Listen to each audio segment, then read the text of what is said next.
నేను కొణిదెల పవన్ కళ్యాణ్ అనే నేను శాసనం ద్వారా నిర్మితమైన భారత రాజ్యాంగం పట్ల నిజమైన విశ్వాసం, విధేయత చూపుతానని, భారతదేశ సార్వభౌమాధికారాన్ని, సమగ్రతని కాపాడుతానని, ఆంధ్రప్రదేశ్ రాష్ట్ర మంత్రిగా నా కర్తవ్యాలను శ్రద్ధతో, అంతఃకరణ శుద్ధితో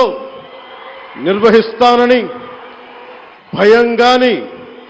పక్షపాతం గాని, రాగద్వేషాలు గాని లేకుండా రాజ్యాంగాన్ని, శాసనాలని అనుసరించి ప్రజలందరికీ న్యాయం చేకూరుస్తానని